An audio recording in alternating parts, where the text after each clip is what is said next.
ഇന്നുണ്ടല്ലോ മീൻ കറിയാണ് കേട്ടോ. മീൻ കറിക്ക് വേണ്ടിയിട്ട് മത്തിയാണ് കിട്ടിയേക്കണത്. അപ്പം ഞാൻ അത് ആദ്യം തന്നെ മത്തി നേരാക്കാമെന്ന് വിചാരിച്ചത് നേരാക്കിക്കൊണ്ടിരിക്കുകയാണ്.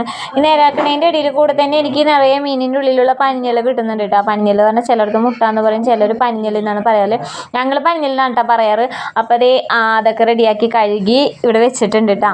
അപ്പോഴേക്കും ഇനി കറിക്കുള്ള പരിപാടി നോക്കാമെന്ന് വെച്ചിട്ടാണ്. കറിക്ക് വേണ്ടിയിട്ട് ഞാനിതേ സബോള ഇഞ്ചിയും വെളുത്തുള്ളിയൊക്കെ അരിഞ്ഞ് വെച്ചിട്ടുണ്ട്. ഉലുവ ഇട്ട് ഈ സംഭവങ്ങളൊക്കെ അതിലിട്ടിട്ട് മൂപ്പിക്കാൻ കേട്ടോ. മൂപ്പിച്ച ശേഷം നമ്മൾ മുളകും മല്ലിയും മഞ്ഞ ഇട്ടിട്ട് വെള്ളം ഒഴിച്ചിട്ട് പേസ്റ്റ് പോലെ ആക്കിയിട്ട് ഇനി അതിൽ ഒഴിക്കാൻ കേട്ടോ. അതിലൊഴിച്ച് പുളിവെള്ളമൊക്കെ വീഴ്ത്തി മീനൊക്കെ ഇട്ട് അത് അവിടെ കിടന്ന് തിളക്കട്ടെ. തിളയ്ക്കുമ്പോഴേക്കും നമുക്ക് മീൻ വറക്കാനുള്ള മസാല തിരുമ്പിയാണ് കേട്ടോ. മസാലയിൽ ഞാൻ മുളകും മല്ലിയും മഞ്ഞയും മാത്രമേ ഇടുള്ളൂ, ഉപ്പും.